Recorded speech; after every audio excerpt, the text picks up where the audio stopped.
Okay, good evening, everybody, and welcome to our Inclusive Recruitment webinar, a collaboration between the Belonging Effect and Step Up Education Social Enterprise. My name is Ben, I'm the founder of Step Up Network, and pleased to be hosting alongside the amazing Hannah. Hannah, over to you. Good evening, everyone. It's great to be here. I know lots of you are joining us live, but also lots of you are catching up on the recording at some point this week. So thank you for joining us for this really important topic.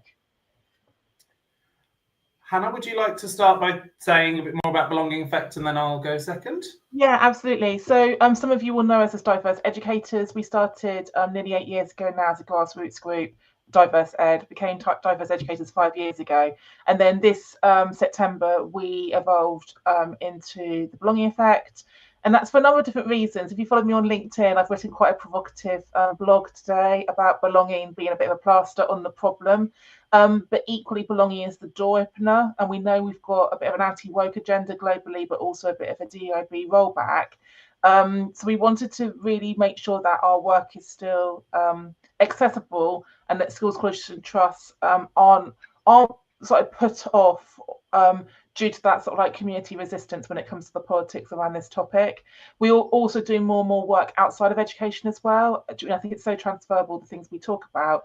We wanted to drop the name educators actually from our name. So that's who we are. Got a team of 15 people, and all the speakers tonight are people who we love and respect and do quite a lot of collaborations with, including yourself, Ben. Yeah, thank you, Hannah, for that introduction. And Hannah was probably one of the first people we reached out to when we set up Step Up nearly 3 years ago now. So Step Up is a grassroots social enterprise and network for people within education who wish to develop their career somehow. So we used to have like the tagline for new and aspiring leaders in education. But if you look at our community is much wider and broader than that. And we have a wide range of people. And I think it's important to remember that education doesn't just span schools, it spans much further than that, and ultimately we're not here just for teachers, we are here for educators and anyone who works in education, has an interest in education. So we very much focus on making leadership in particular more accessible, more diverse and more flexible, and that's partly why we wanted to run this event tonight and run it in collaboration with the Belonging Effect as well. So we're going to start with why. As I remember Hannah and I doing an event before where we both actually did PowerPoints with start with why, but we didn't really speak about it, and we realized how aligned we were in that thinking. So the reason why we're here is because we know that retention and recruitment is an ongoing topic of conversation, and it can very much be a topic of conversation, or you can actually do something about it. And yes, we can't change a whole system and sector-wide thing, but we can change and influence what we do within our organizations, and also not necessarily in your whole organization, but within your teams and how you lead as well.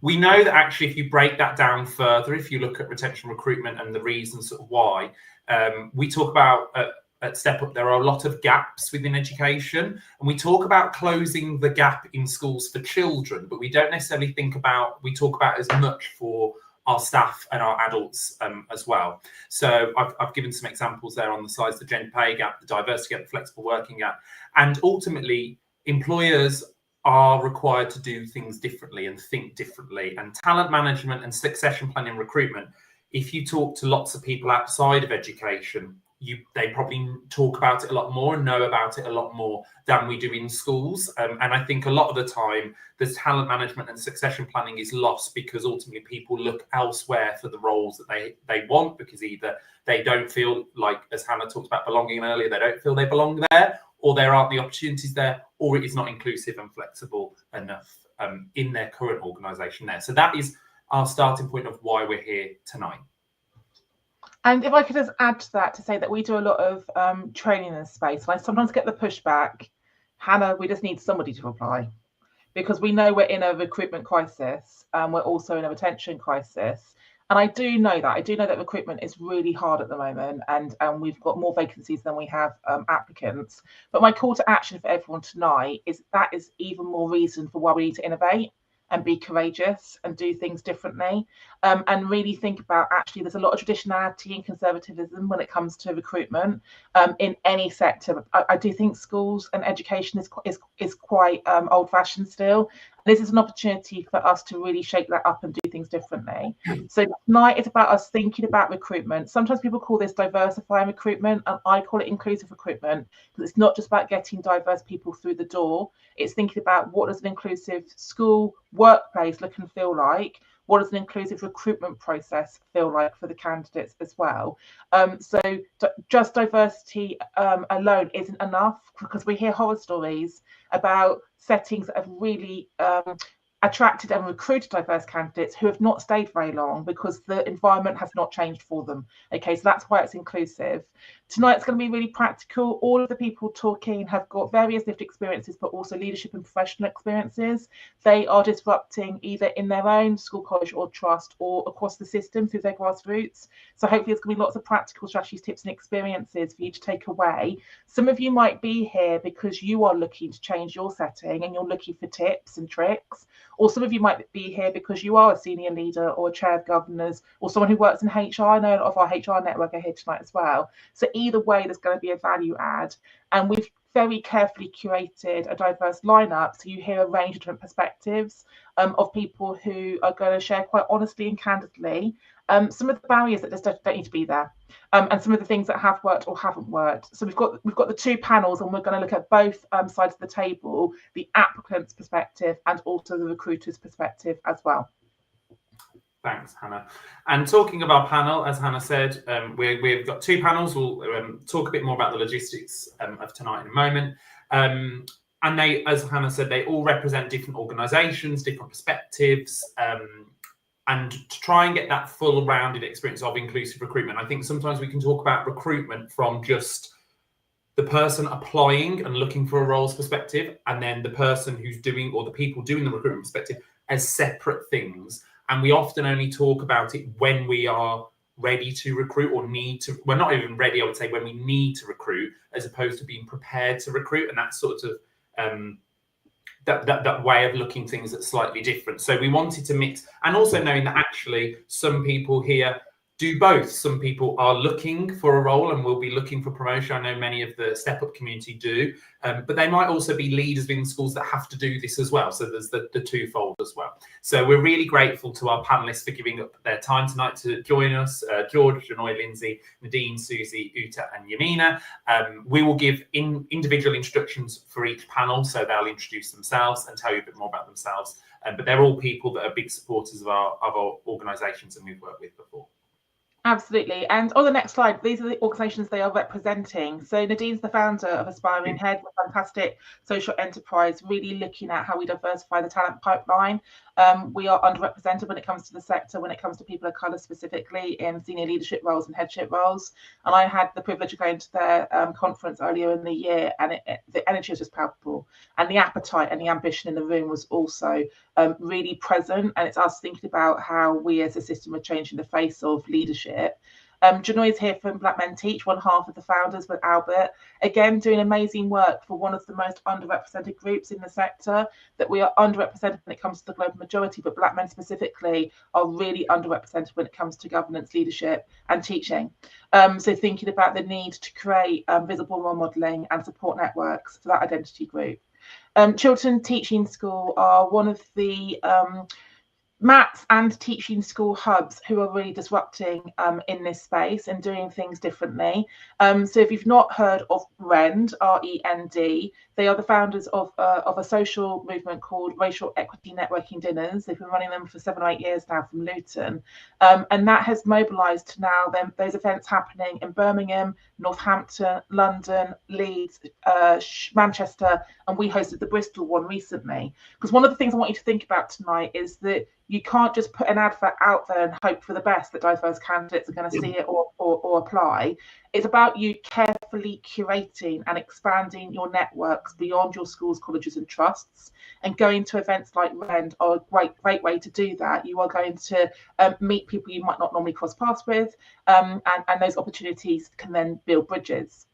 Lindsay's here again, one half of the co-founders of Flexible Teacher Talent with Lucy, doing amazing work when it comes to flexing the system. They started before the Flexible Working Bill was published, and they're now really helping the system respond to that legislation change. So you're going to hear lots of brilliant ideas and case studies from her.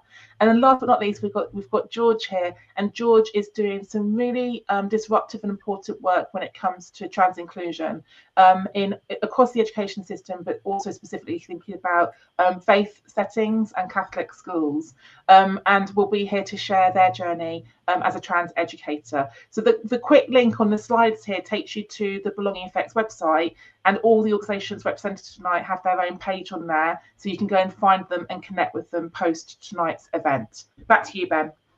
Thanks, Hannah. And I've just, for everyone, posted the link in the chat, so if you're watching live, so tonight, this is our schedule. So as we spoke about, we've got a brief introductions now, and then we're going to have 2 panels. And as Hannah said, we're going to look at it from the 2 perspectives and sort of bring that together at the end through the Q&A and the call to action and next steps. Because we want, yes, I'm sure we'll have, because I know of our amazing lineup, we'll have so many ideas and thoughts and experiences, and that's great. But we need to make sure that we're putting that into action in our own context and roles and communities as well.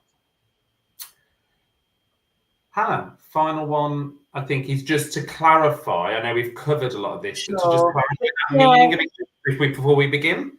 Absolutely. I forgot the slide was here, so thank you for the reminder. It was my slide. So yeah, what do we mean by inclusive recruitment? This is just a working definition that we have used here. So as I've already mentioned, it's thinking about all those different aspects. We often get asked too late to support. And what I mean by that is the advert's out and you've got applicants, and I get a phone call from the CEO or the chair of governors. Hannah, we need some help. We haven't got diverse candidates. We need to be talking 6 months before that. So it's really thinking about every single touch point through a recruitment process, from how we are attracting candidates to who is applying, who's not applying, how we are interviewing them, and how we're also then onboarding them, and who is part of that process at every single stage. When I do this recruitment training, I ask people to map out all the different people involved in the process. They get quite overwhelmed. So training for the governor or the head teacher is not enough. Every single person involved in the process should, as a minimum, have unconscious bias training, but really you need much deeper DIB training to get everybody to understand their part in it. And what we really need to be considering is the value we are adding to our whole school community, the value that our pupils are going to experience by having visible role models, teaching them, leading them, governing them, but also the value that it adds to all the colleagues who are there as well about what is possible. I worry sometimes we tell our young people you can be anything you want to be, but when you then see the staff teaching them and leading them, we're really undermining what we're saying there. So yeah, back to you, Ben, for us to get started with the first panel. Thank you, Hannah, for that clarity as well. So yeah, we are now going to move on to our first panel, which is all about the candidate experience. So I'm pleased to be joined by George, Uta, and Janoy. Welcome, and thank you for joining us. So first of all, I'm just going to do a bit of a round robin, if that's okay, of just introducing yourself, tell us a bit about who you are, sort of what you do, your background, like a mini bio, if you like, to get us started. So I'll just go in the order of the screen, if that's okay. So George, could we start with you, please? Perfect, thanks. It's great to be here with you both, and thank you for that introduction. My name is George. I am a transgender and Catholic teacher of religious education in the Catholic school that I attended as a child. I'm also a freelance consultant who looks at LGBT inclusion and how you might do that for staff and students within a faith perspective, which doesn't always feel as inclusive as we might hope it does. Thanks, George. Janoy, can I come to you next? Hi, good evening. Thanks for having me. So yeah, my name is Janoy Joseph. I'm an assistant head teacher of a school in South London, and I'm also the co-founder of Black Men Teach. Really looking forward to kind of this conversation. Hopefully I'm able to kind of share some stuff from my own experience, but also what I'm able to kind of see, especially in the schools that I've kind of worked at as well. So yeah, exciting stuff. Thanks, Janoy. And last but by no means least, Uta. Hello, everyone. I'm Uta. Thank you for having me tonight. And just like Janoy and George, I'm very happy to share my experience in kind of a candidate and just, sharing with you. I'm working in secondary school at the moment, but I've been collaboratively working with Ben, and it was a fantastic experience. And just like I said, I hope this will be useful for everyone who's tuning in this evening. Thank you, Uta. Thank you all. So, as we said in the introduction, we're very much going to focus on the candidate's perspective here. And I know that, as Hannah said, Hannah was talking about the recruitment field, that I think with schools in particular, I know we're talking about education as a whole here, but in schools, it can feel like a bit of a minefield, that we do recruitment very differently to most other sectors and organisations. And I think sometimes it can feel like you are going through the apprentice episode, when with some of the activities you have to do on an interview. So starting with that, then thinking about, as we're thinking about inclusive recruitment and that diversity and ensuring a workplace is diverse, my first question I'm going to put is, what do you look for in a prospective organisation, whether that be in an advert, whether it be looking around, or a role, that demonstrates that organisation is genuinely diverse and inclusive? Very easy to use the words diversity and inclusion within an advert, and flexibility, as I know we'll talk about flexibility later. But what are the sort of things that you would advise, or from your own experience, your own lived experiences, things to look for? So I'll go back the other way around now. So Uta, if I could start with you, what sort of things have you experienced, or would you suggest looking at? In an advert, I think the main things that I would look into is, I think for me, really, I will look at the different words and the wording of the advert, but at the same time, I will remember it's an advert. So I think what I will really look into is, when I go and visit the school, if there's an opportunity to do so, or even if they suggest to give a call. Some advert will say you can do an informal call. So what I will do is, before I apply, I will see if that translates in the conversation I have on the phone. And if I have the opportunity to visit, I will actually try and look for maybe what they're trying to hide or not, and just trying to see if what they're saying in the advert match my experience in the school. And specifically, I think what I would look for, if you are ambitious, for example, I would try and see in terms of the leadership of the school, if they have anybody that looks like me. Because if you're ambitious and you're going to get in any kind of organization, and from my perspective, if I don't see anybody that looks like me, I'm just going to be kind of wary, and I'm going to be asking questions. Why has it not happened yet? And I think those are the kind of thing I would try and dig deeper. So I'm not going to say I'm just going to reject that advert because of that.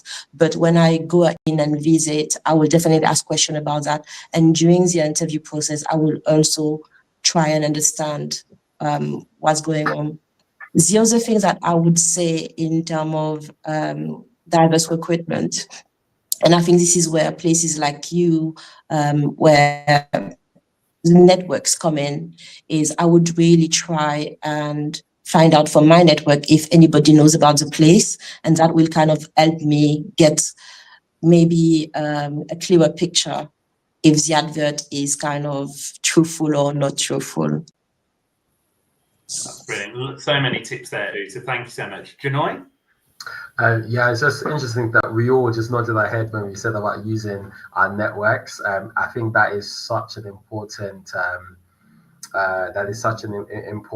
of tactic that is safe, but also reassuring of yourself. So that's one thing I'll definitely say. And I don't think there's anything wrong with that, for you to ask around. It's important for you to kind of get the lay of the land and how it is on a day-by-day basis if you cannot visit the school. And even if you do visit the school, you only see a portion of what they want to what they want you to kind of see. When I look at, or when I consider the advertisement or of a prospective workplace, and we're kind of going through the lens of it being diverse and very inclusive, I think one of the key things for myself, or I'm in this space now in my journey, my career, where there's certain, I don't want to say buzzwords, but I look at the language. And when I talk about the language, I'm also talking about the things, the signs, or the words that signal like psychological safety. Look at whether or not that role is going to, number one, see me as, you know, a leader or whatever position I'm applying for, but my intersectionality is that I am also black and a male. So are they going to, you know, give identity to that as part of myself as well? So I'm always looking for spaces like that. And as Uta said, you know, and sorry for mispronouncing your name, but it's more so along the lines of you seeing leaders in a variety, in a capacity or in different stages, not only in the recruitment parts of it, but then also people who work there, you know, to see the level. So I will always check a staff profile of a school and be like, okay, who do they have? What are they saying? And I just really look into that. So, you know, coming down to the fact that representation across all levels, not just in the marketing photos, but really trying to understand it. And the last thing, which I think is super important, is like a clear and transparent process. And what I mean by that is that not necessarily like vague promises, but more so along the lines that if I can't see the how, then I'm not necessarily going to trust the what. And what I mean by that ultimately comes down to this whole idea of, by the time I decide to apply for another job, for many individuals that come from marginalized background, the battle to get to that point can be a lot, can be quite intense. And so they don't necessarily want to kind of be mixed in with the fluff of it all. Just be very clear what it's going to be like, what's included. Is it 2 days? Is it 3 days? What's the process? So on and so forth. So I know, and I think that's very, very helpful for individuals who are definitely from marginalized background who are looking to go into a different space. That's great. Thank you, Janai. And George? So I look at a lot of jobs and then never apply, but not for the reasons that people have said, just because I'm nosy. One of the things I think that's it's important for me is differentiating between what feels performative and what feels real.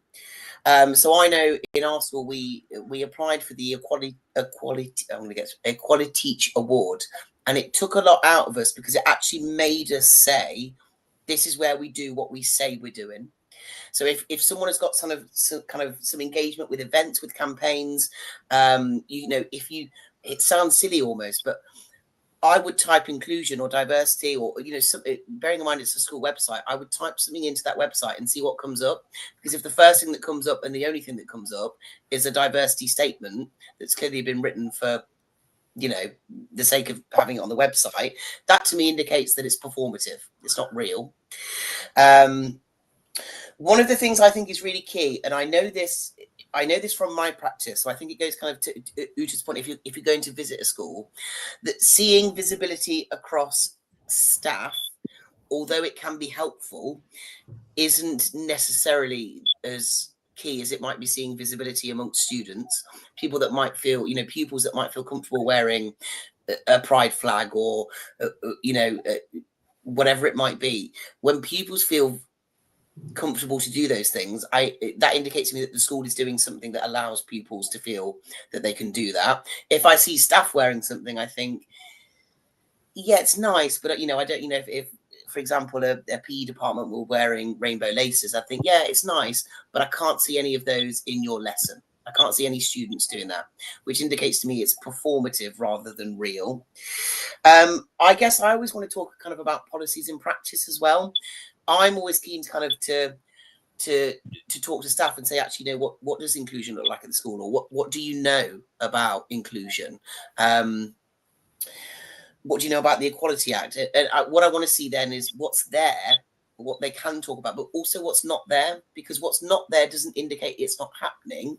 But if it's not clear, I think that shows that whatever the inclusion work is being doing is probably in some way performative rather than real. So that's the question I always ask myself when I see something: what's performative, what's real? And then I go away and kind of do a little bit of extra work on, you know, looking at the website, doing a quick Google search. When I visit, what can I see that shows that people who are not being paid to be here feel is important for the community?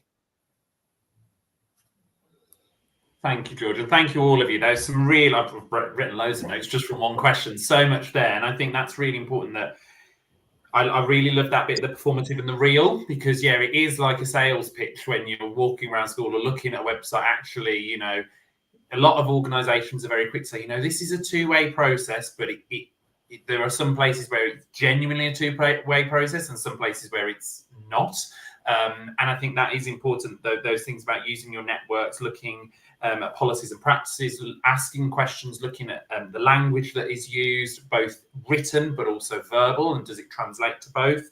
And also, I think the big thing here as well, like I know we spoke, lots of you referenced visits and things like that, and being able to speak to people, is can you genuinely access those people? And if so, who is it? Is it the head teacher or is it their HR officer? If we're talking about a school, and actually the different perspectives you might get from different people is really important. So thank you for that. So talked about a lot of things that we could do. However, one of the things that people, even though we are in a recruitment and retention crisis, if you like, or retention and recruitment crisis rather, we can afford to be picky when looking at roles and not just going for that first role that we see. And I know for some people that might not be as easy as others.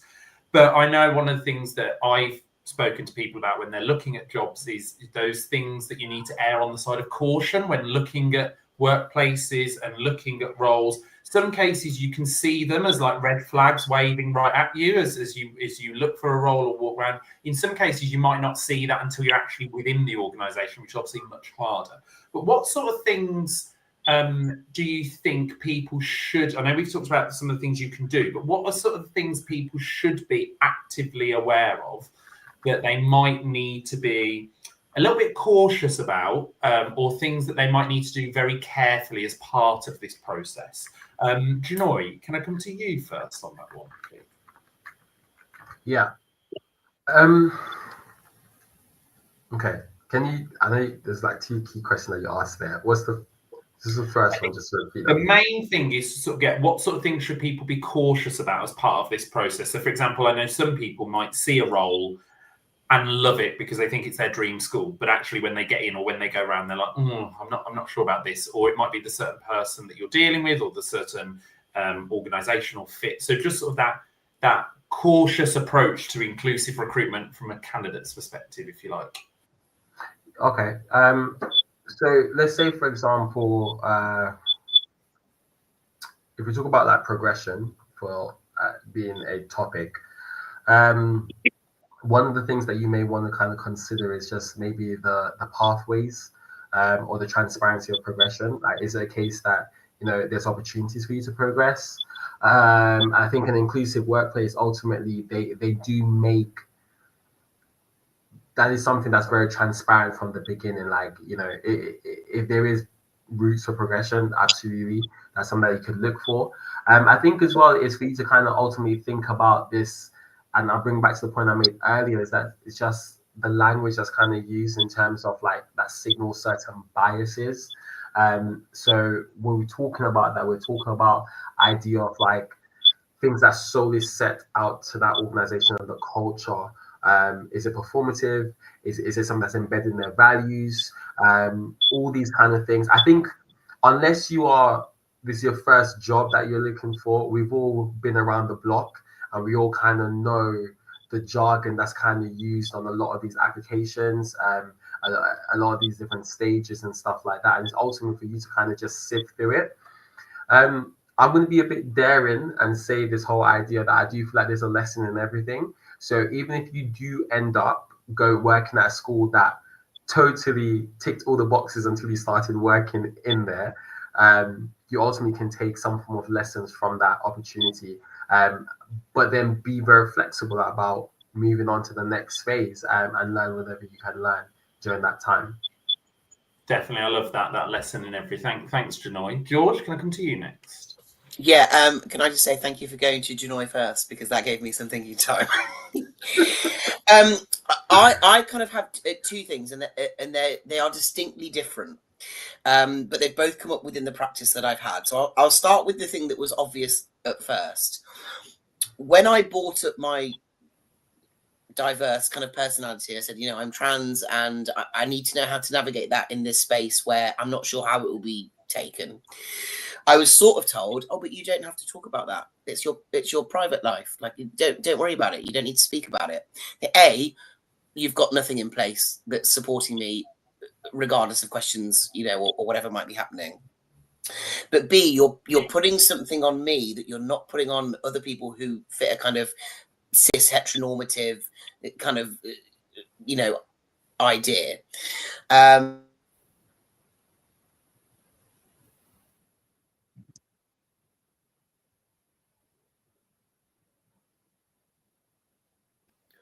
I back? I'm back.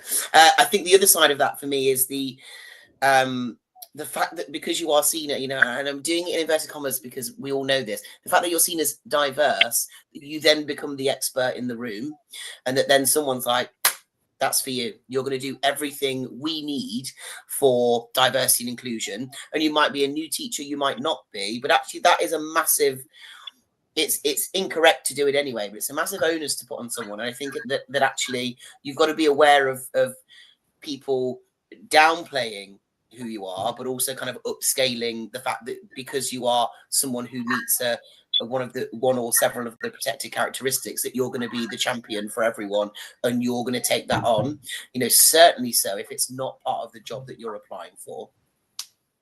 So those would be my two kind of red flags. Perfect. Thank you, George. I think so important there, that sort of authenticity piece, that you're able to take your full self to work, and then people not trying to compartmentalize you, as you said. And no, you're a teacher now. You don't need to talk about that, you know. And I think that's where we can get things wrong, can't we? So thank you for sharing that. Uta, come to you now. What I would say is, I think the first thing is during the interview, I would say don't be shy. And, you know, earlier you said it's a two-way street.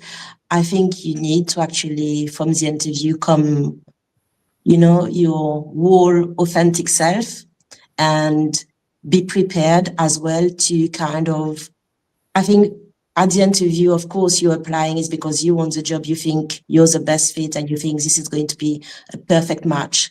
But at the same time, you have to go in with both eyes open, I would say, and come in with your set of questions and kind of flip the script and be ready to kind of hear all the kind of signals that could be red flag or not. So that's the first thing during the interview. Don't be shy. Just, you know, make sure they know who you are from the get-go. Now, let's imagine you got the job, and it's only afterwards that you actually realize, okay, it's not what you thought it was. Here you've got, I would say, an opportunity to kind of change things because they did actually recruit you.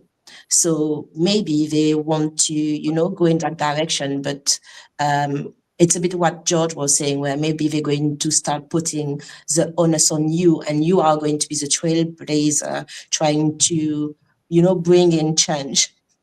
So if, you know, you're up for it, well, why not? You could be, you know, that trailblazer that actually going to be the change that you want to see in the school. Or I guess you could just, you know, go and find something else. It all depends on you and how safe you feel, you know, to actually bring in the change, or go somewhere else where you will feel seen and wanted. So I think, yeah, it's two different perspectives. I think from the interview, you need to really be as honest as possible. I think sometimes people may go in interviews and they feel like they have to fit in, they have to fit the mold. Actually, no, you don't. You have to go in and be honest with yourself. And this way, I think you will see straight away, like George was saying, you know, when you are saying, okay, this is me, this is who I am, and they say, oh, you don't need to actually tell us all about you. Maybe listen. And if you decide to take the job, actually say, you know what, I told you who I was, you took me on, this is what I would like to do. Are we going to do it together, or shall I go and get this done somewhere else? I think these are the two kind of advice I would share. Thanks, Uta. And I think one of the things that's come across from all three of your responses there, which it actually segues really nicely into the second piece. The next question I'm going to ask is more that sort of that importance of authenticity and in how that creates that value of belonging for ourselves and that psychological safety that we experience. And I know, Uta, like you said, they're like, don't be shy. And yeah, actually, do they allow you, do the panel or the people that interact with you allow you to do that? Or do they want it as a very cold process of you're the candidate, we're the panel, and you have to conform in a certain way? But also, I think the other part here that seemed really important is that culture of an organization. And yes, you might get a feel for it when you go for a job, whether that be in the interview, whether it be on the visit, or whatever process they're using. But also, I remember this was a quote from someone who was talking to me about when I moved on to a new role, and was saying, you know, don't underestimate what you can bring to a culture. You might walk in and actually the culture might not be right, but actually you can be a little part or a big part of changing that. And then you can make the decision, well, do I want to stay and change it? Or is it better that I go and change it somewhere else? So yeah, thank you. So sort of this question I'm going to ask, which will lead really nicely into our next panel that Hannah's going to moderate, all around sort of from the employers and leaders perspective. Now, I know some of you lead teams, or you lead people who have led people who have different, slightly different roles in schools and in education. What can you do as a leader of a team, of an organisation, or part of an organisation, or your contribution to that wider organisation as a leader? What can you do within your teams to sort of develop that culture of inclusion, belonging, and inclusive recruitment, and being part of that? So what could you do as practical strategies? Because like we said, we want to give people things that they can take away tonight that can sort of build that culture of inclusion, belonging. Uta, could I come to you first, please? Yeah, I think for me, it's inclusion is very important. I really, well, I hope anyways that I live in kind of, this is, for me, there's nothing more important in a school. So what I do is I would make sure that I kind of include my team in the decision making. So there's some things that I really like is never say no. So I'm not going to always say yes, but I will never say no. So I will always be open to new ideas, whichever one brings an idea, and I will maybe suggest another time when I got that headspace to talk about it. But definitely be open to whatever kind of idea. And beyond that, what I would do is I will actually put that person forward. So I will encourage my team to come in with ideas, but also be the one presenting it, because even though I am the one kind of in charge or I'm leading, well, we are all leaders. So I'm always thinking, okay, that was a brilliant idea. I really like that. And I want you to actually come in and present it to the rest of the team. And the reason I'm doing this is twofold. So first of all, because inclusion is very important to me, but also, you know what you and Anna were saying earlier in terms of succession planning. And I think maybe a lot of people actually are not staying in the role because they don't actually see any kind of progression. They don't really feel like they're being heard or seen. And I'm just thinking, okay, what can I do at my own level actually to amplify their voice and their actions? Because I think as a leader, it's very easy to kind of, take ownership for everything and say, okay, yeah, I came up with that brilliant. Well, actually, it wasn't me, it was so and so, and we did a brilliant job on it. So I think this is how I do it in my team. And what I want to add is really in schools, I think it's very important because we are the leaders, sorry, but I think the students also. So this is sometimes I will put the spotlight on the students, not just the people in my team. And I will make sure when I select students for awards or for presentation or anything, I will try and make sure it's a wide range as well. And when I do talk to the students, because it's about, do they know about the opportunity? I will try and make sure all the students are aware, as many, colleagues as possible are aware of whatever opportunity, and make sure they actually, if they need support, to engage with that opportunity. For example, if people in my team or not in my team who are trying to get a promotion, within the school or somewhere else, I will be there to support her because I'm really passionate about it. And I think we must not just, keep it in our department, in our school. I think it needs to be wider and everywhere possible, because I think it's essential. Inclusion is really essential. It's not just a word that we are, using in school because Ofsted has decided that what is going to be part of the framework. No, it's really the way we live in school, outside of school, and we include everyone, our team, our leaders, the students, even, like the people at the shops, anyone. Yeah. Thank you, Uta. George?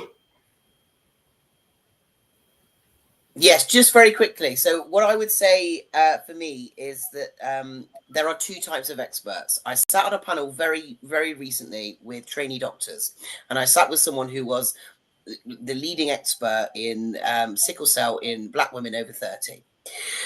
But I sat there as someone who just receives healthcare as a trans person. And the questions were coming into both of us that actually I am an expert in my expertise, in my experience, sorry, and they are an expert in their area. And I think that when we as leaders recognize the fact that people are coming to us with expertise, that actually we level the playing field of talking about that sharing that idea that Uta was saying. So that's what I would say. Thank you, George. And last but by no means the least, Janoy. Yeah, I'll be super quick. Two things I'd say. Number one is that leaders ultimately must model the vulnerability and the inclusivity and the accountability that we want to kind of see. I think that's very, very important. And the second thing I'd say is organizations, and that also includes, I think when you work with people, you have to ultimately build certain systems of support. And so, for example, let's say if you line manage somebody, if you manage a team, it's setting aside time, yes, to talk about the business, but then also to talk about developing them as individuals as well when it comes to just practicing that inclusion and inclusivity, seeing them as individuals in the role, but then also as individuals who are part of your team, which links very, very well to what was said before by the other panelists about creating spaces where people are seen. Perfect. That's great. Thank you so much. I think we could have talked for much, much longer there because you all had great insights. Thank you so much. I know lots of the other panelists who are behind backstage ready for the second panel have said the same.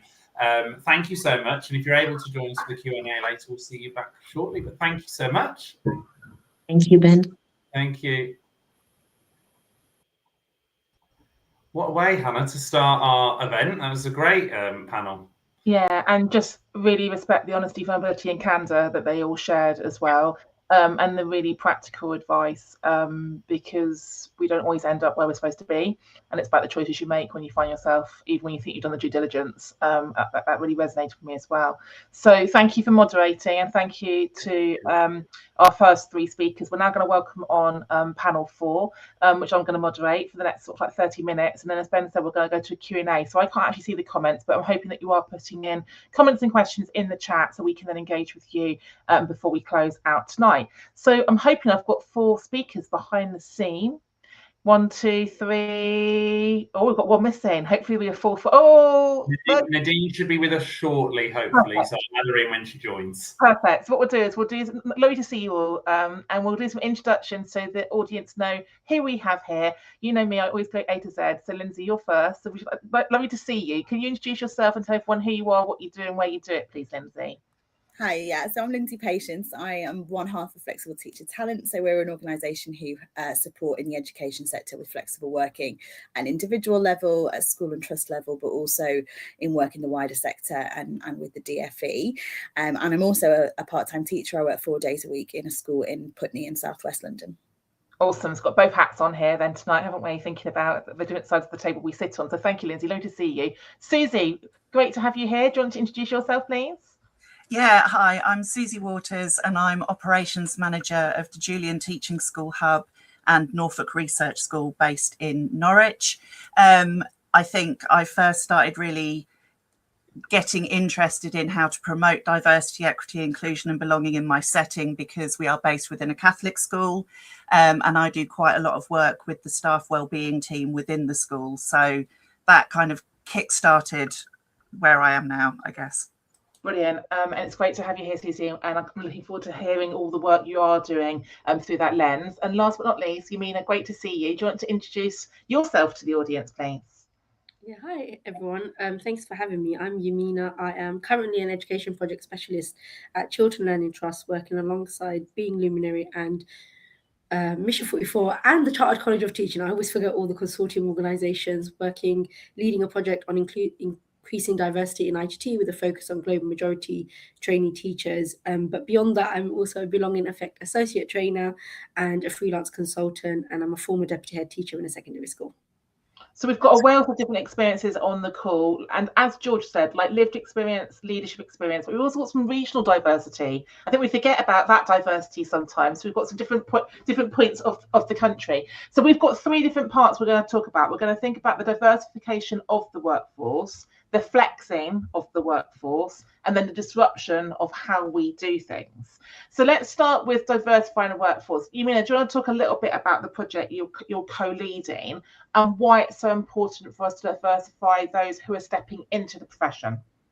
Yeah, thank you. So this project is funded by Mission 44, which is, if you don't know, Sir Lewis Hamilton's charity foundation. It's my only claim to fame. I've never met him, anyone, although everyone keeps him. And the project is funded specifically for secondary to begin with, but it's really looking at increasing diversity, particularly for global majority trainee teachers, because as we can see from the NFER research from 2020 to 2024 and now even 2025, there is a appetite from trainee teachers from global majority backgrounds in application. There's a high kind of increase in the rate of them applying, but at every stage, from application stage to interview stage, all the way into kind of senior leadership, they're rejected, in contrast to their kind of white colleagues, who there's actually underrepresentation when it comes to white colleagues applying for teacher training, but there's overrepresentation when it comes to every other stage, from acceptance into kind of retention in even ITT, and then obviously into senior leadership. So that's why kind of we're really working and focusing on this, and this project has been funded. It's as part of kind of other consortium organizations who are looking at diversity in education in general. But this particular project looks at kind of three strands. The first strand is around skits and what skits themselves and ITT providers can do to kind of remove systemic and structural barriers. And that's the first acknowledgement that there are systemic and structural barriers that stop global majority trained teachers. And actually, if we think about it from any protected characteristic, that stop colleagues from diverse background entering the profession and then staying in the profession. So what we've done is we're working with fellows of the Chartered College of Teaching, who are also experts in DER, diversity, equity, inclusion, to kind of coach some skits who are part of our kind of project. And we're already on cohort 2. So we've got 20 skits at the moment working with us nationally.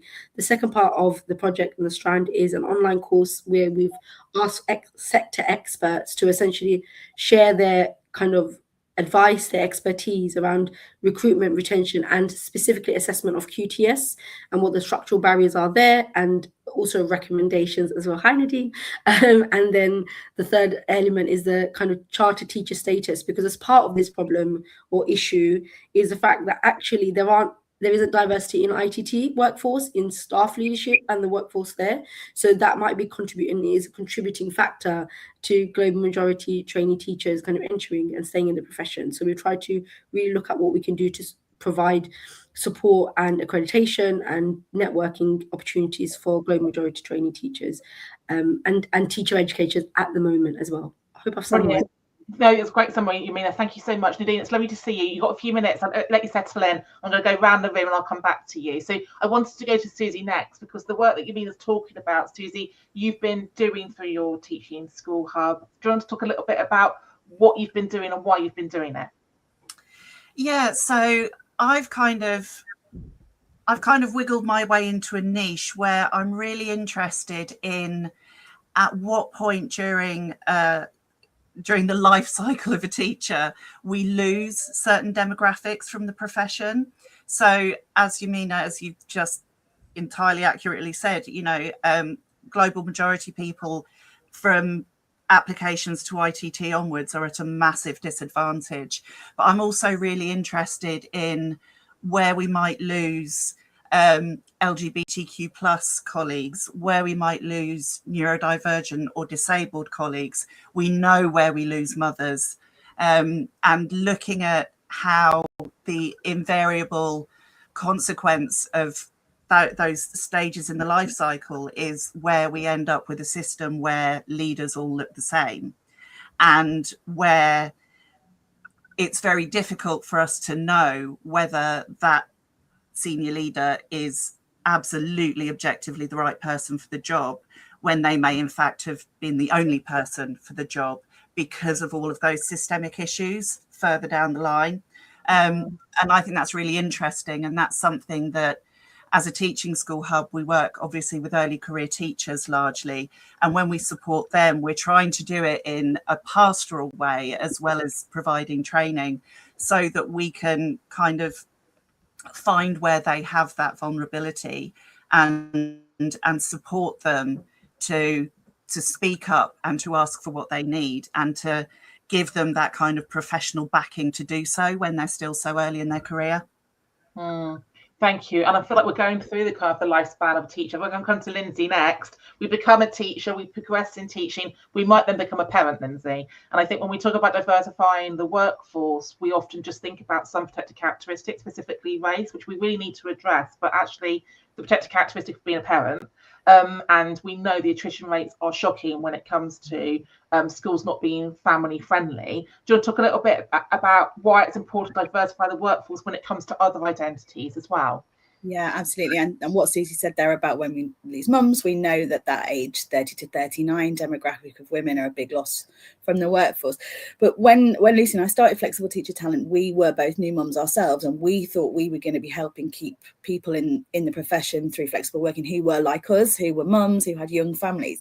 And actually the people who need flexible working are so wide ranging. The reasons that people need flexible working are huge. And we hadn't thought about people with older children. We hadn't really thought about people with health needs, people going through menopause, people with other caring responsibilities apart from children. And actually there's a huge range of reasons why you might need to work flexibly, or why you might want to work flexibly.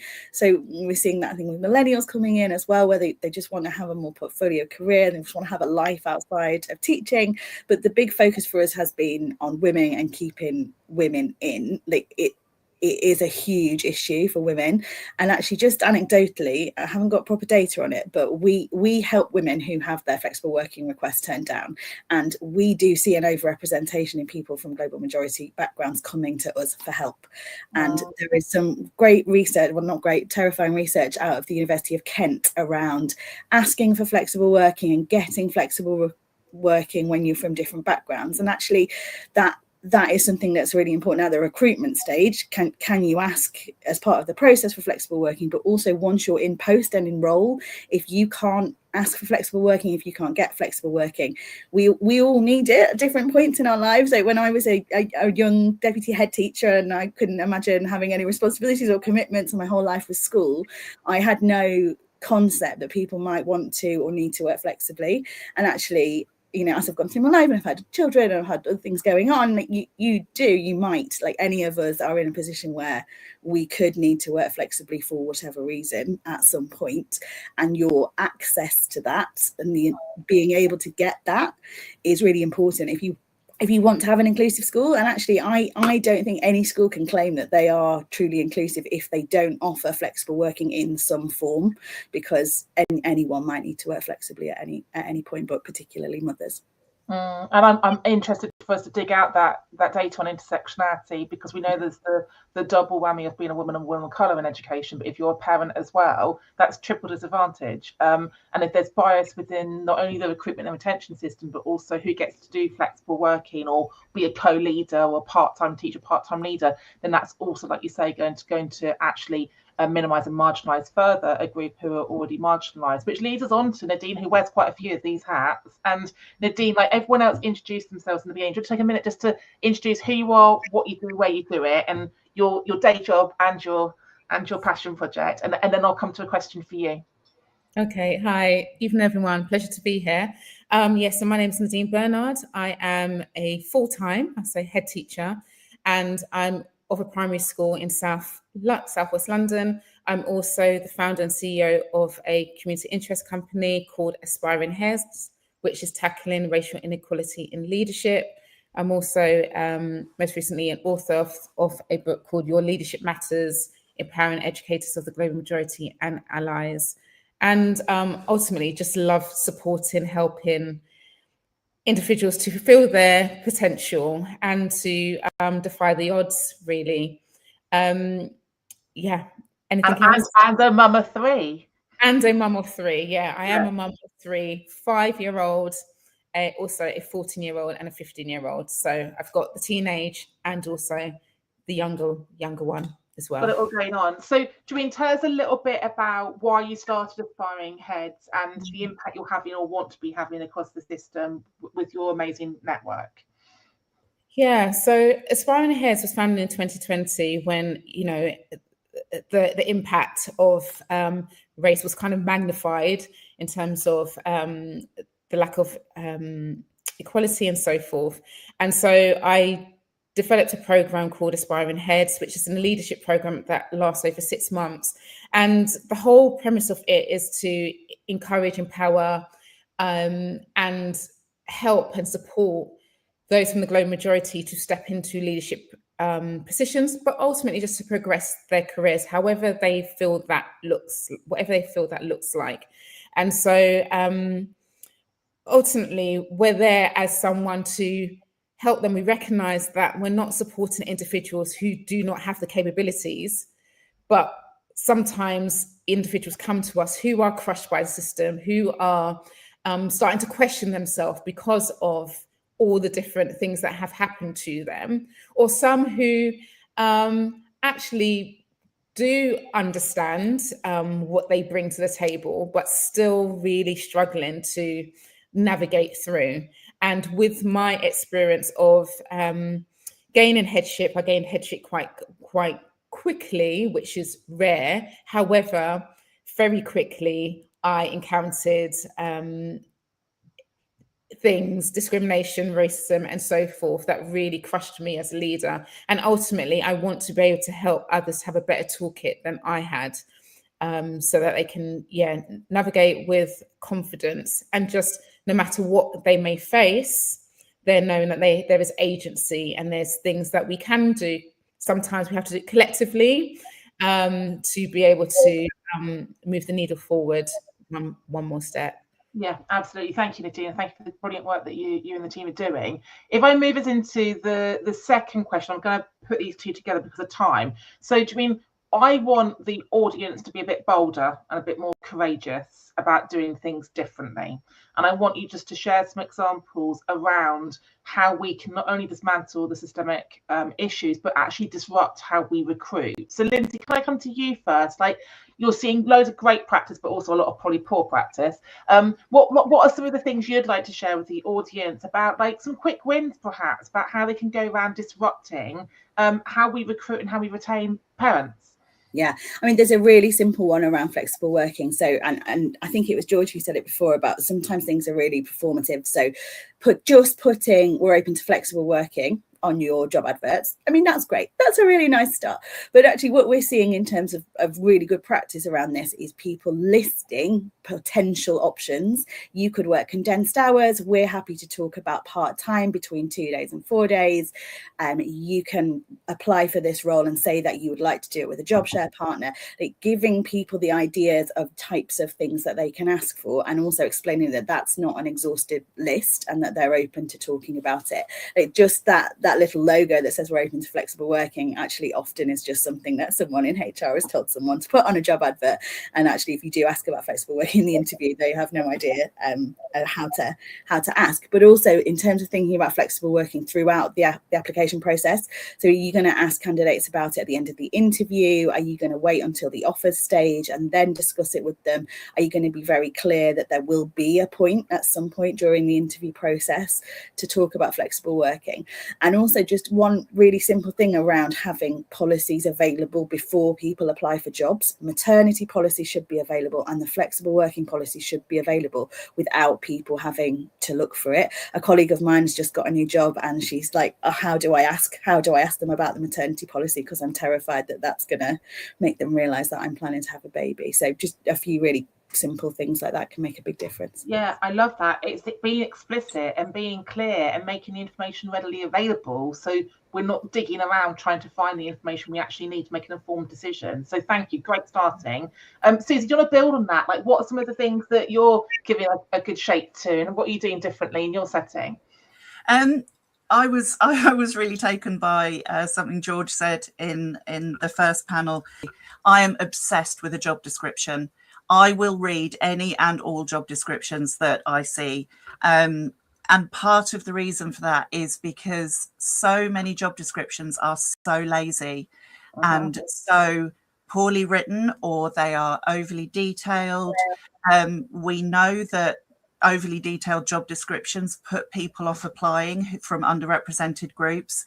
And I think what I try and do is I try and be very clear about what the job involves, but I don't demand skills that can be learned on the job to be there when you apply. My person specs are really short because it's just not necessary to have a laundry list of attributes from people when we know that we can develop our staff. Another thing that I like to do is offer accommodations as standard when we invite to interview. So I provide interview questions in advance. And if we can offer a choice of in-person or online interview, any kind of private space, quiet space, that kind of thing, I don't want people to have to ask for it if it's something that we can do anyway. Obviously, anything that we don't list that they feel comfortable asking for. But I think you're putting a lot on someone who's already in a vulnerable position as an applicant to then disclose that they might have additional needs. I think that's something, if you can avoid them having to ask for it, you should.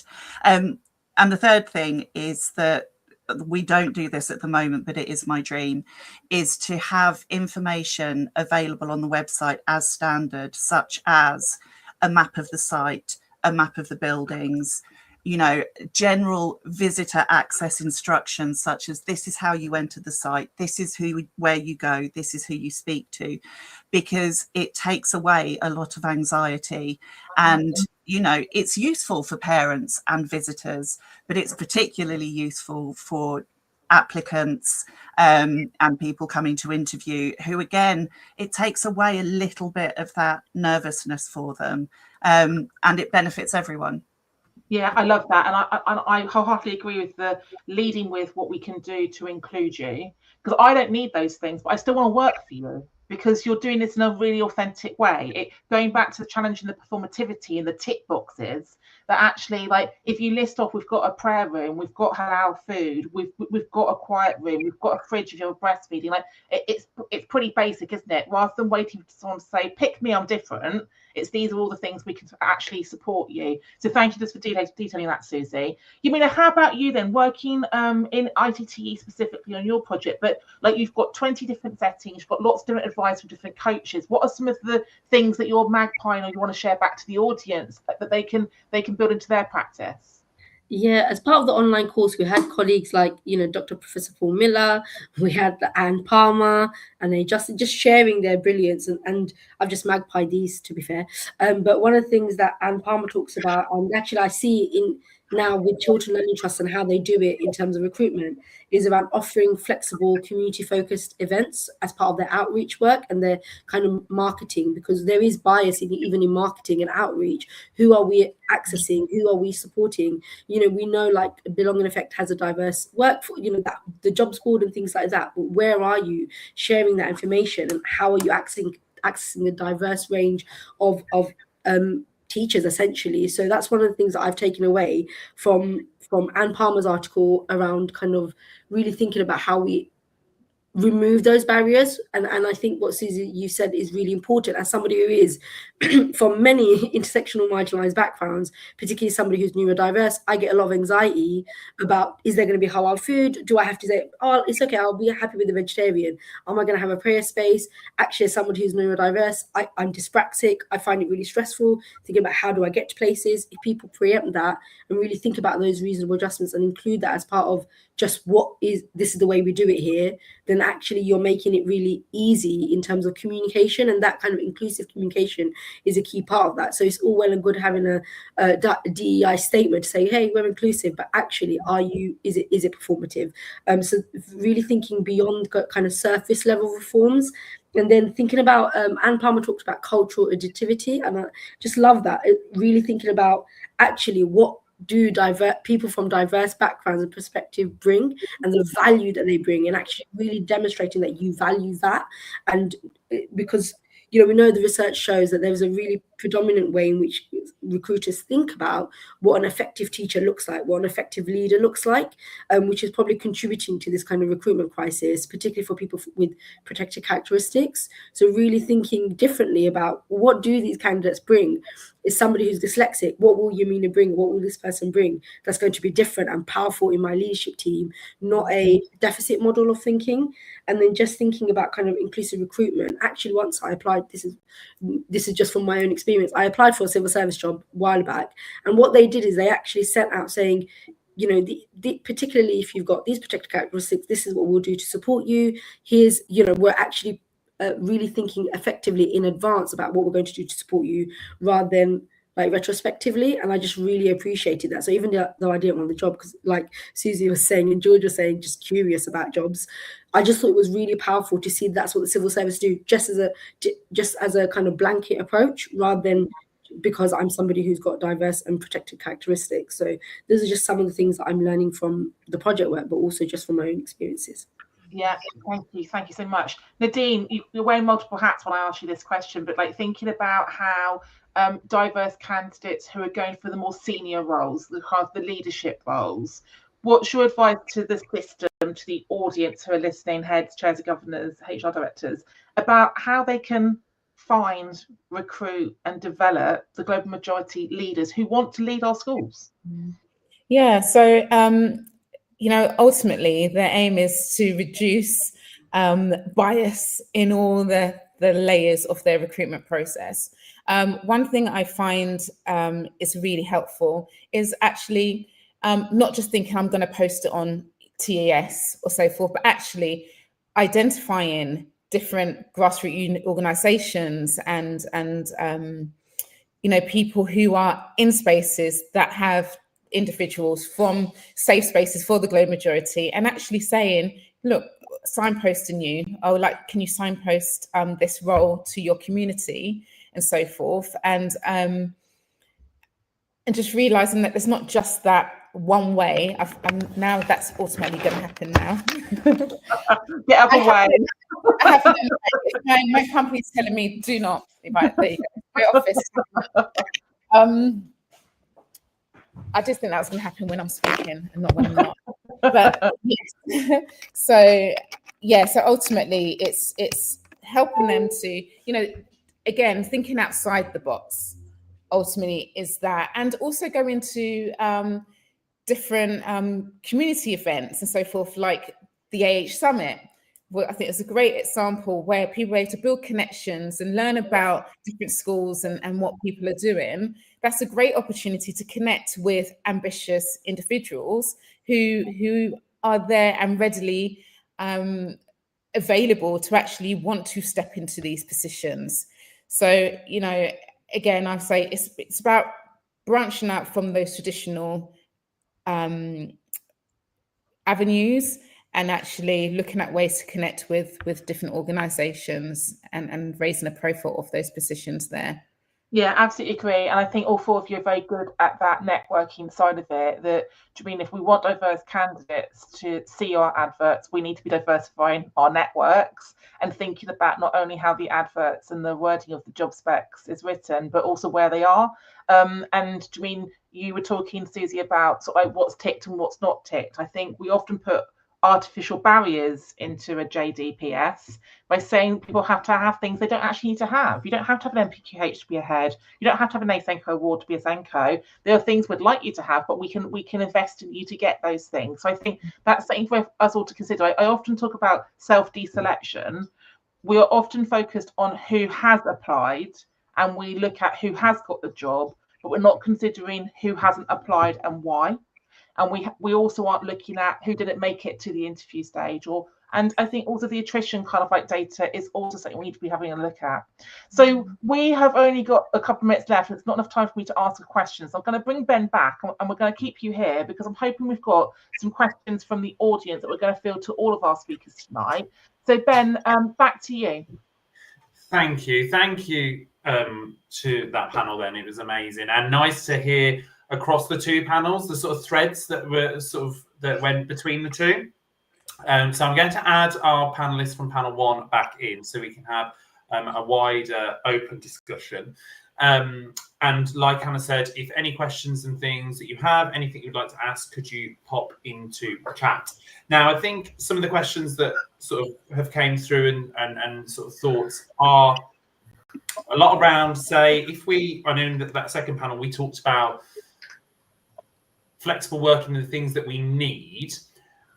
Apart from not applying for a role, or whether you're in an organisation, then you might not actually request flexible working on application, but then you might need flexible working or like other adjustments.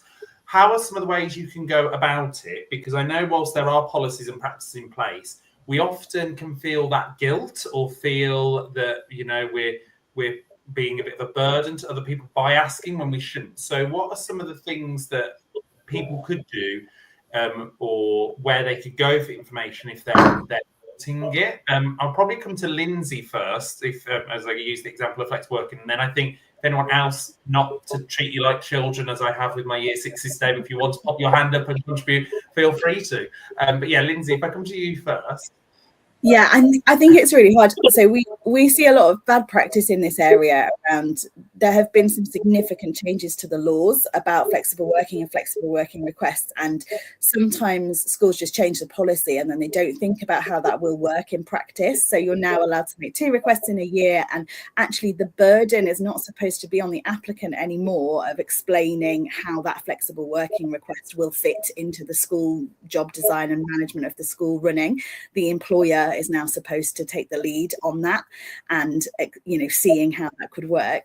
And so actually I don't think applicants for flexible working should be doing like steps to make it easier. Employers have got a responsibility now, a legal responsibility, to make sure that they are facilitating genuine discussion and consideration of these flexible working applications. And I think that will change even further when the Employment Rights Bill comes in, strengthening people's kind of employers' positive approach. Like, you should be saying, yes, I'll do this flexible working if I can. There were a couple of things that were mentioned about this earlier about like being a trailblazer. It's really hard if you're the first person to request flexible working, or if you're the first person to request reasonable adjustments. And we've seen it work really well where people just kind of say that up front to the line manager. Look, I know no one's done this before. I know no one's asked for flexible working. I know no one's asked for shared parental leave. Like, I'm happy to kind of be a guinea pig here and work through this with you together and review it and see how it goes. But also just using your networks. Like I'm like a broken record. We're just saying all the same things. I'm just saying what everyone else has said. But talking to other people who've done it, talking to other people who've made a request, asking your support networks for help, asking your trade unions for help, asking flexible teacher talent for help if you're making a flexible working request. Like we'll know people in a similar context who've gone through that process, and they're the best people really to learn from about how it works. But it's also really context specific. What works well when requesting flexible working arrangements in one school is completely different to what will work well in another. And that's why I really strongly feel that this legal shift in it being all about the employer trying to facilitate rather than the person requesting feeling like they're being a burden. Like it shouldn't be like that for flexible working or for reasonable adjustments. Thanks, Lindsay. Nadine, come to you. Yeah, I just wanted to add on to that, just to say that as leaders, we really have a responsibility within this realm, and I think that comes with modeling that from the top, because I think that really helps individuals to say, okay, if the head's doing that, then actually this is something that they believe in. I've even heard of a CEO who literally is saying, right, the meeting has to finish at this time because I need to go and pick up my child from school, and so forth, and it not being foreign conversation. And I think that's worked really well here. And I'm very transparent with my staff. I'm with all the hats that I wear, I'm also, which I don't talk about often, I'm also caring for my dad and I care for my mum, and they're in two different places. So before work, I go to my mum's, I have to check in with her, I have to give her food and so forth. And same with my dad, I've got to go on the weekends and check in on him and clean and all that kind of stuff. But in terms of, even when, there were certain treatments, hospital treatments had to go for my dad, I was like, okay, I won't be here this morning or so forth. And then also it's come up to Christmas period, but even, the sports day and the play and so forth, it's, right, I won't be here this morning. I'm not hiding it because I'm going to watch my child. And then also my other staff members understand, yeah, I can ask that too. And that's okay. It's not something that we don't do here. No, we look at ways to accommodate and to help individuals to be able to bring their own whole self to work, because I think people think, oh, well, they're not here full time, then they can't bring the whole self. But actually, when you accommodate the whole person by acknowledging them and all their particular needs and so forth, then actually they bring an even better self into the workplace because they feel valued, acknowledged, and seen for the season of life that they are currently traveling through. Thanks, Nadine. Susie? Building on what Nadine just said about modelling these things. If I may take a moment to bang my particular drum, I don't have a teaching background, and the team that I line manage are fully support staff. And I think as leaders, we really need to be remembering support staff at the moment, because there is a lot of very, very flexible jobs out there that pay a lot more than education support staff roles, that we will lose people to. And what concerns me most is the number of leaders that I have heard say that they don't allow flexible working for support staff because teachers can't do it. And obviously I'm horrified, and I'm trying to fix this within my small sphere of influence. But I think we do need to remember that, support staff, particularly, student facing, but not forgetting office staff and teaching hall, school hub staff and research school staff, all have exactly the same life experience, caring responsibilities, everything else as the teachers that we're thinking about. So just a small plea not to forget support staff. Thanks, Susie. I think that's really important, and that sort of equity in that flexible working, that flexible working will look slightly differently. Yes, if you're a classroom teacher versus a senior leader versus a member of support staff, but actually recognising that, because I think sometimes that's where people can get a bit frustrated when they're like, oh, because I'm a full-time class teacher and I've got to be in for period one, whereas that person doesn't need to be in for period one. They're allowed to start later, or they're a member of SLT, so they can leave early. And there can be a lot of animosity that can be caused by people feeling that they're being treated differently for that. But sometimes those people might feel that animosity, but might not have asked for those flexible working or made people, their line manager or relevant people aware of that. So thank you for that. That was a really important part. My sort of next question then to everyone is, one of the things that's came out from both panels, and it was even referenced there, was about that network and that sort of networking and having that network. It was mentioned in the first panel when we talked more about using and drawing upon your network when you're looking for roles. And have you heard about this school? Have you heard about this trust? What do you think? To looking at job descriptions, you can get some very generic ones or very quirky ones that look very differently, and being able to pull on people's experience for that. So what I thought we'd do in the last, as we've got the last couple of minutes, is come to sort of each of you, if that's okay, about a tip of how could you curate and develop that network if you're not sure where to. Obviously, we've got a great number of organisations tonight that are also networks, but what are some of the things that or if you've got one key tip that you would recommend using to leverage that network in terms of inclusive recruitment, whether that be from a candidate's perspective or from that employer's perspective. You might be an employer wanting to do inclusive recruitment better, if you like, if you feel like you're not there, or from a candidate's perspective. So I'll come from the order on my screen, but in reverse order. So George, can I come to you first, please? I know you don't like going first after that first one. No, you can't, I'm afraid. I think for me, and this is quite difficult for me to answer, because in the space that I was in, I felt like I was alone. And one of the first spaces I looked at to support me was with the unions. So maybe that would be my advice for someone that feels that they haven't got someone who understands where they are at work.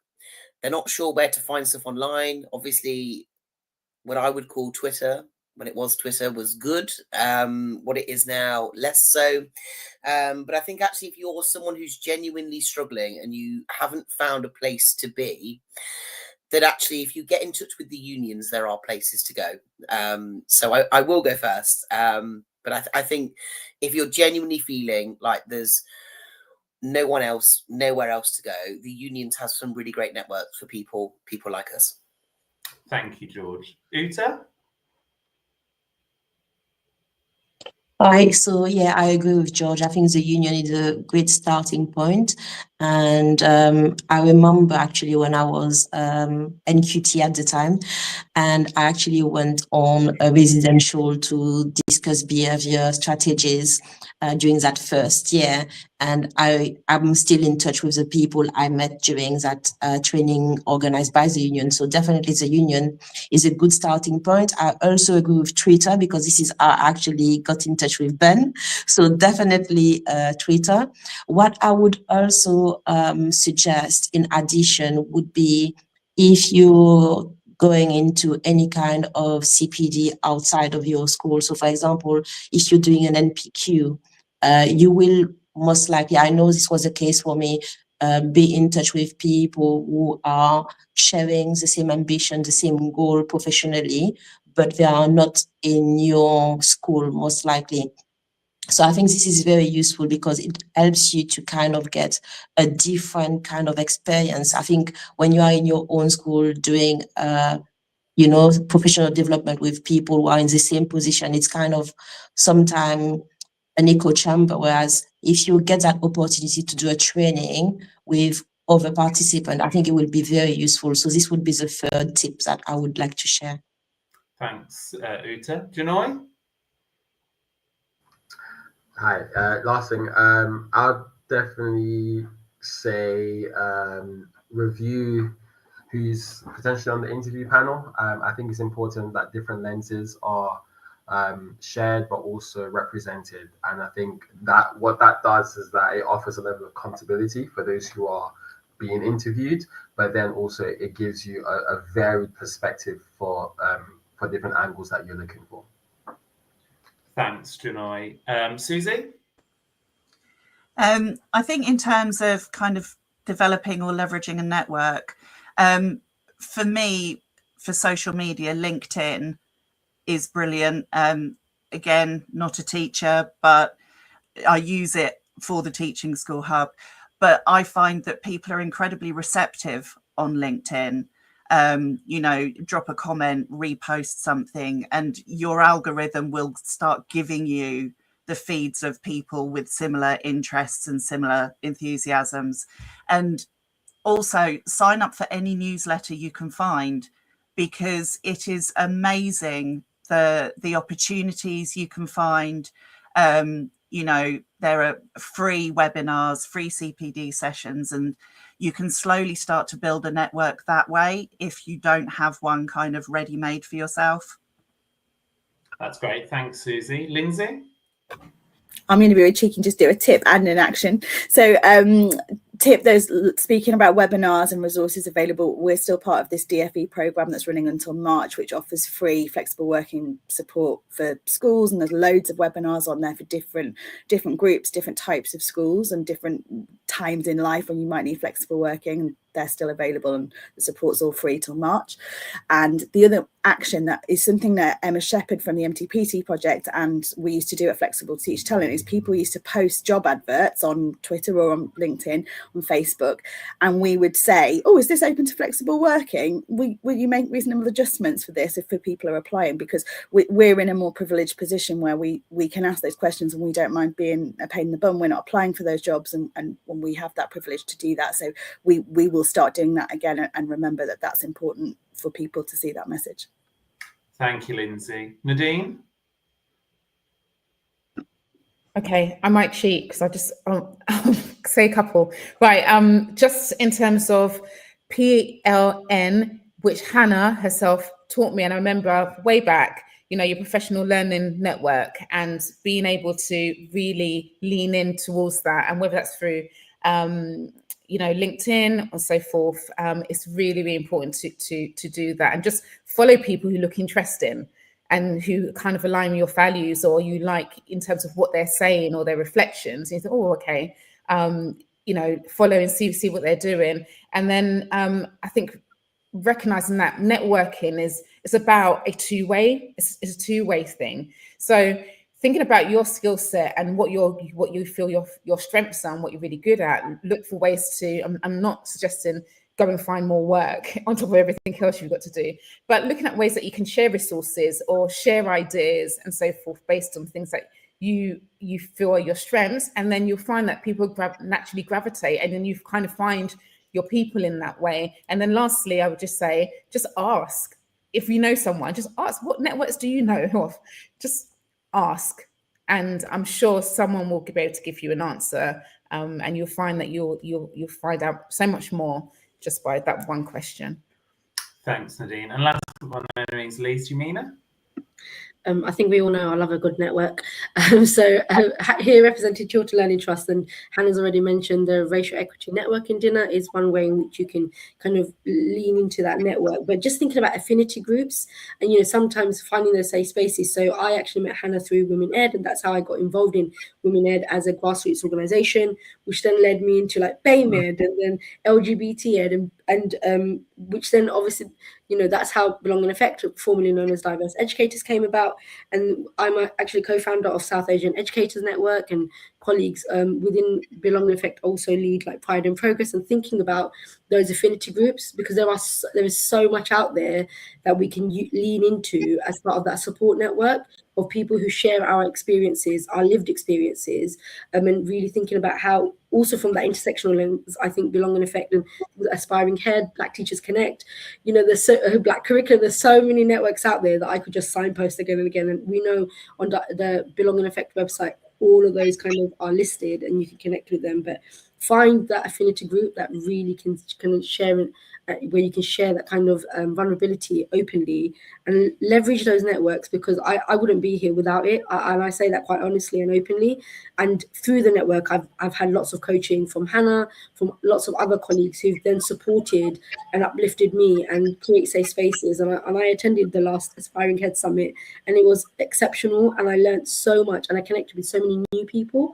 And it's finding those new people as well that's opened up a different kind of those different opportunities as well. So think about who those affinity groups are. Hannah? Sorry. Hannah? And I want to add one. I think your point there, Yamina, about finding affinity groups. If you're the only person with your identity, you need a circle of people who share your lived experience. Mm-hmm. But to anyone who sits in a majority identity like me, so put yourself out of your comfort zone.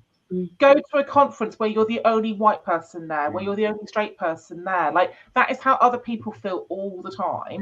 And actually, we need to go and find diverse candidates, and we need to grow our networks. If you're on Twitter, Facebook, LinkedIn, don't just follow people who look like you, who think like you. You need to consciously curate it and diversify it and make it a team commitment that the whole of the SLT, the whole of the governing body are growing the network around the school. It's not on one person. Thanks, Hannah. Thank you, everyone, for your time tonight. I know we've ran over slightly in terms of our panel discussion, but I think it was a really useful and important conversation linking into what we're about to present. So thank you so much. We really appreciate you giving up your time and your evenings to be with us. I'm going to hand over to Hannah now as we move on to our final part. So I'll just share the screen and then I will do just some a little bit of digging. time. Yeah, and Janoy had to disappear. The tannoy was going in his school, otherwise he was going to sleep in his office. So he said to say goodbye. So for everybody who has joined us tonight and listened to all of our fantastic speakers and contributions from those two panels and also from the Q&A, what we want you to think about is, what is your takeaway going to be? Don't just come and listen. What is the action? What is the call to action? Is there something you can do tomorrow, this week, before Christmas, to cascade, to share, to ask a question? And then what is it you can do as we go into the major recruitment window in the spring term, where hopefully we're going to see lots of adverts coming up? We have to convert intention into impact. We have to make sure that we care, but we're actually challenging and getting curious about the things we're doing around us. So if you are able to pop a comment in the chat, let us know what your takeaway is going to be, what your next step's going to be. But we're also going to follow up by inviting you to join some of our community spaces, where we're going to signpost some of the resources that are on the last few slides as well. So you don't just, yeah, what's next? Was this me or you? This was me, wasn't it? So we'll do a follow-up email. We've got a free toolkit on our website where we've curated lots of useful information for you to share with those key influencers. We run training, as do some of the organisations who are here tonight. Yamina mentioned the jobs board. So we have got a partnership and we've got a diversity jobs board, and there are free adverts if you are advertising to recruit into ITTE. All adverts for skits are free. For governors, we've not talked about governance tonight, but we need to diversify our governing bodies and our MAP boards in order to diversify leadership. So you do free adverts for governors. And if you are advertising for a DEI lead, an EDI lead, an anti-racist lead, whatever you want to call the person responsible for inclusion, those adverts are also free. Okay, so if you're looking for a vacancy, come on our website. But if you've got adverts you are posting, we are putting them out. We then put them onto our LinkedIn and put them into our newsletter. And we've got several thousand people who hold diverse identities looking for opportunities. Do you want to talk about your workshop, Ben, that's coming up? Yeah, thank you. So this was an event we did in the past. It was one of our first virtual events. It was something that people asked for, and I think we're going to do something similar soon, because we surveyed our community, and a lot of our community are looking for their next step and looking for that promotion. We had a fantastic event. It was our first virtual event post-launching.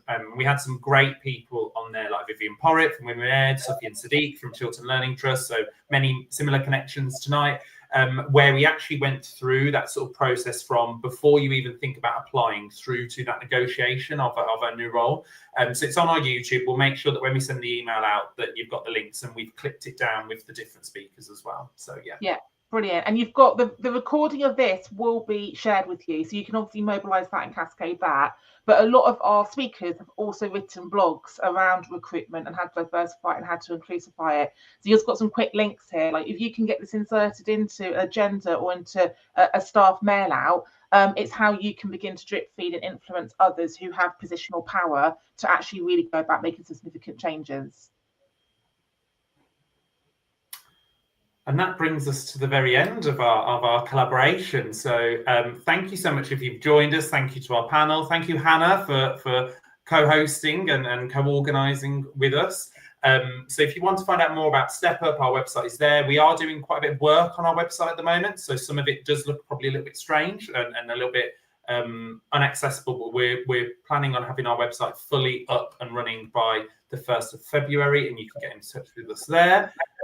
Hannah, I know you've got a lot on your website to share, and I've posted some of the links in the chat, but was there anything else you wanted to No, what I'll do is I'll do a follow-up email once the recording is edited and it's on our respective websites. I'll do an email out to you all with all of those different links we've mentioned, so you've got it to forward on.